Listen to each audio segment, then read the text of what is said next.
in their own little communities. The Hungarians lived in one place, the Polish lived in the other place, and the Slavonic people and the Irish people, they all had their sections. And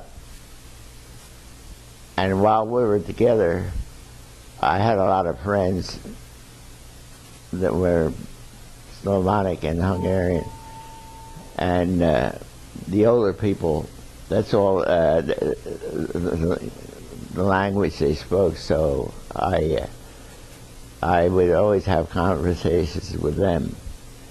But through the years, it's gone. I don't remember too much in Hungarian. Slavonic I can still speak. I talk to Henry, he talks Polish, I talk Slavonic, and they're sort of an intermingled language that are similar, but they're different. Some of the words are different, but we get along very fine. We kid each other. How did you learn your three languages? Did you have like formal?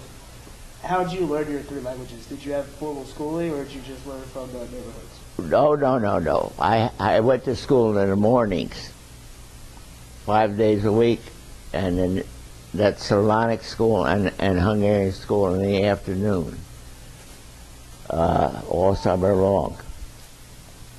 So yeah, formal schooling, but like. Yes. When listening to the radio, did you ever listen to Franklin Delano Roosevelt's Fireside Chat? Yes, I've heard a couple of them, not too many of them, because I was overseas most of the time. But I did hear some of his Fireside Chats, yes. What did you think of those? What did I think of them? Yeah. Well, I thought he was speaking from the heart. And I used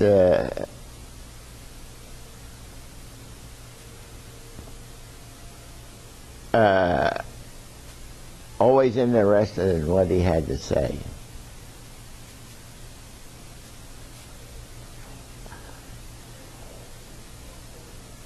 My memory's starting to fail, so.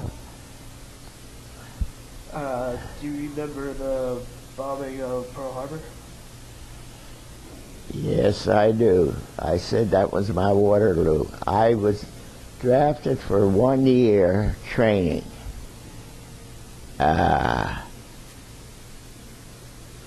Men up to 38 years old were drafted, but they were released.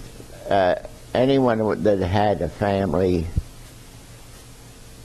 had children, was not taken in a draft. I did my training at Will Rogers Field. I went to Oklahoma High School. I was finishing my education there. I was fortunate enough to have the time between training sessions to go to high school, and I was set to receive my diploma at the end of January. It's like today. Some graduate in January, some graduate in June. They had courses that I took to finish high school, and before I received my diploma, I was supposed to get my diploma in January, at the end of January, but after Pearl Harbor, a week or two, we moved to Savannah, Georgia from Oklahoma, and I never did get my final, today you call it a GED, but I never received those papers. I don't know what happened, whether let me put it this way, I didn't graduate. Okay. When you were drafted for a year, you said, did you go to boot camp?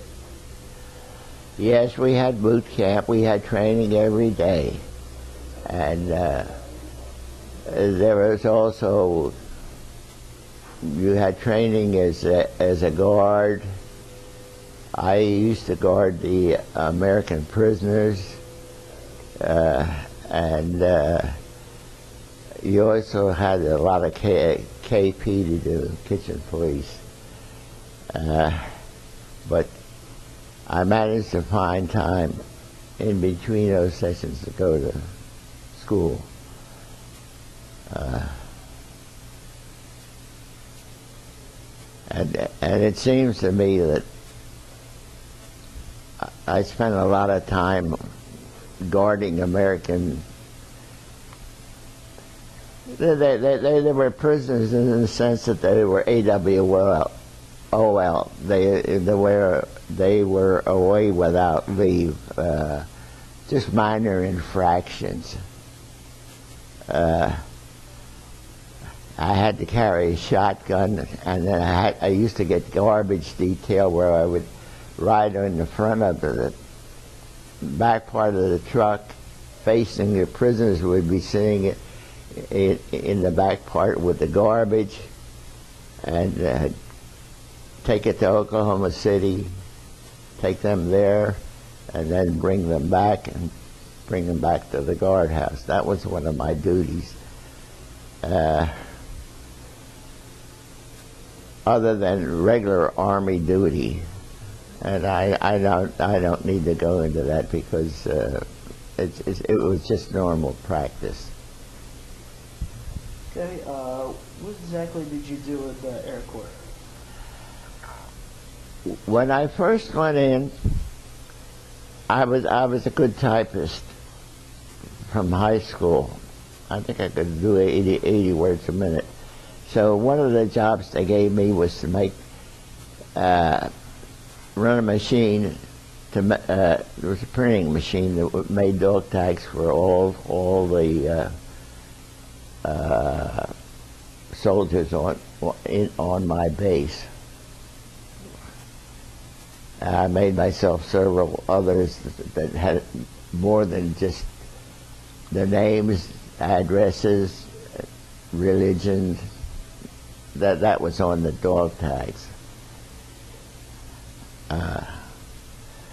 And I had those other duties too, but that was one of my duties, to operate the machine, print out the dog tags, and make sure that they were all correct. Okay, in your service, did you ever travel anywhere? Did I ever travel anywhere? Yeah, within the service, when you're in your time of service. No. I usually was there at $21 a month. You couldn't hardly do anything. That's what the rookies were receiving. After 3 months, we got $30 a month, and you still couldn't do anything with that. I of course, didn't have any money of my own, and like I say, we were just actually poor farmers at the time. But we never had any need for any assistance from anybody.